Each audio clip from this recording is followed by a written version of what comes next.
interstate commerce because you chose not to sell it on the interstate market. But from those decisions, we've kept widening and widening, and now we have sort of the Gonzales v. Reich decision where they say California wants to allow medical marijuana, and the federal government comes in and says, oh, no, that defies the Commerce Clause also because that marijuana looks like other marijuana that could be sold interstate. So therefore, even though you're growing it, your own plants, and using it for medicinal uses, that somehow qualifies as interstate commerce. So we became to a ridiculous point where there are really no constitutional restraints anymore, and that's what we need to turn back the page on and begin to realize that we need to have constitutional restraints, not only in the economy like with the Commerce Clause, but with the War Declaration Clause.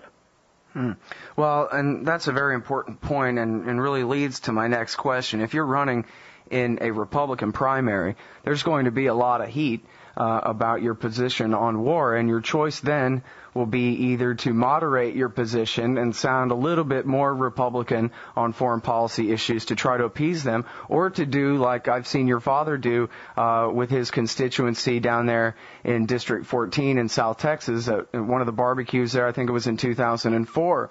I saw your father explain to a very pro-war constituency at his birthday barbecue bash there that, listen, I know that you people respect George Bush. I know, he's from Texas. You want to stand by and support the troops. I know that you think, patriotism is at stake here. Our freedom is at stake here. But I'm just here to tell you that's not my view. I'm a peacenik, and here's why, and here's what you need to understand. And if you disagree with me, that's okay. If you don't think I represent you, that's okay. But that's where I stand, and that's how I'm always going to vote. And he explained Robert Pape and the causes of suicide, terrorism, and the rest of it. And as you well know, he continues to be reelected in that Republican district. In fact, was even reelected just 2 weeks after voting against the Iraq War because he stands on his principle. Is that the model that you're going to follow when it comes to heated debates on the issues of war and peace in these Republican primaries? Yeah, and I think probably I tell people in my speeches that the most important vote that any congressman or senator ever has is on war and peace. And while other issues are of great importance, nothing is more important than sending a young person to war. And so I think there is nothing more important or more grave. And had I been in the Senate during the debate over Afghanistan or over Iraq, I would have forced a vote on declaration of war. One of the greatest things I think my father did in that whole debate was, in the International Affairs Committee, he made them vote on a declaration of war. And it was interesting the responses you got. I think at the time the chairman was a Republican, and he looked at my dad and said, Ron, that part of the Constitution's an anachronism. We don't pay attention to that anymore. And the leading Democrat on the committee says, Ron, you're just making frivolous arguments here. And so that's sort of the way they address it, is that they think it's all about power and majority and democracies and has nothing to do with the rule of law. But had I been in the Senate, I would have held things up. Now, I do tell people, and I think it's important to tell people your position, but I think this is also something that can be accepted in a Republican primary, is that I would have forced a vote on declaration of war in both cases, but I probably would have voted for declaration of war with Afghanistan, and I would have voted against declaration of war with Iraq.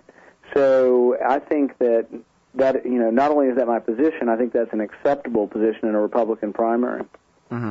Well, are you taking into account there the fact that the Taliban offered to turn Osama bin Laden over if we just provided a little bit of evidence? They would have given him up to any Muslim government, I think it was, or at least any Arab government to be tried in the region, things like that. Was it necessary to declare war against the Taliban, which, after all, tried to send their foreign minister to warn us of an impending attack by al-Qaeda? I think that some of the details on there are worthy of consideration, and whether or not they were willing to turn over bin Laden would have been a big decision in declaration of war.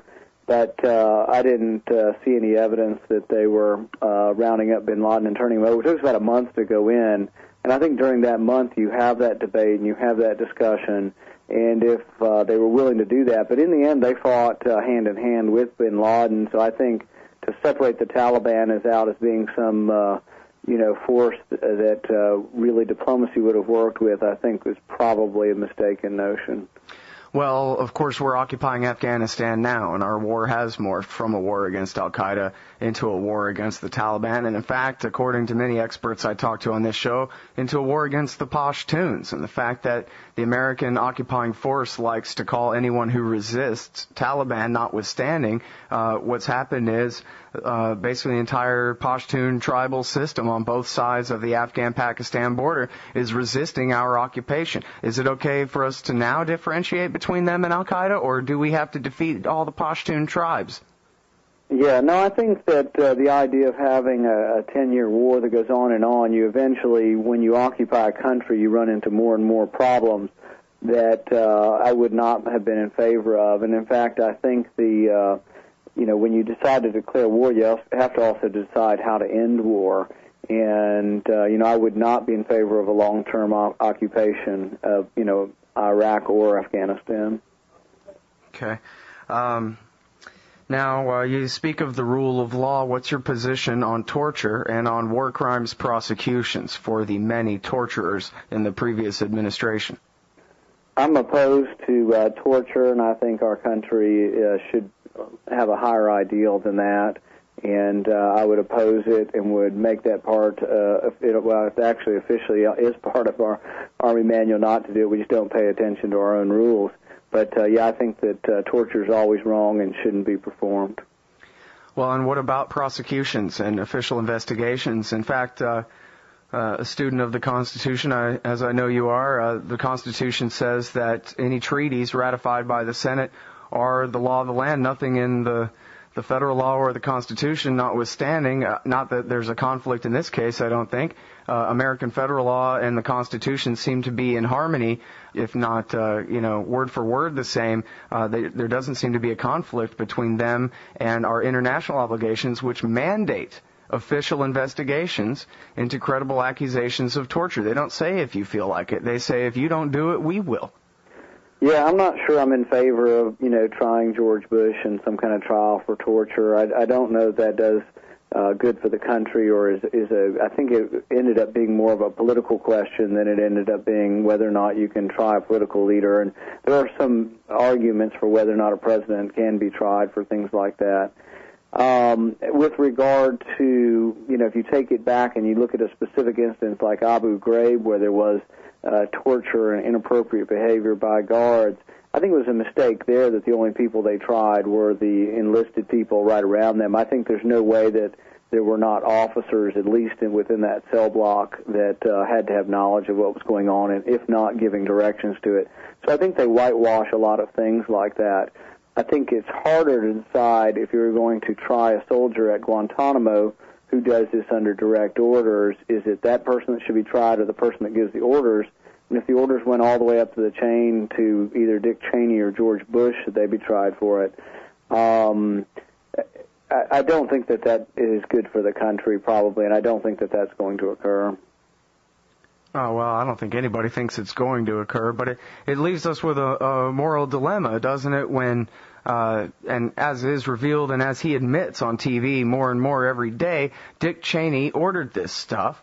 And as you say, low-level guards at Abu Ghraib prison, they're in jail right now. They're in prison right now for what they've done. And all the lies of the last few years notwithstanding, we know it's in the paper trail. We know for a fact that George Bush and Dick Cheney are the ones who ordered this. Dick Cheney accused or, invoked George Bush as being in on every bit of it on TV just the other day. So, right. Well, and the other problem is that it gets even bigger than that, in the sense that all the leaders, both of Republican and Democrat, are complicit in just about everything that happened, because, Pelosi now plays games with did she know or didn't she know about these interrogation techniques. Mm-hmm. My guess is that the leaders of all the intelligence committees, as well as the congressional leaders on both sides, knew very well of all the things that were going on.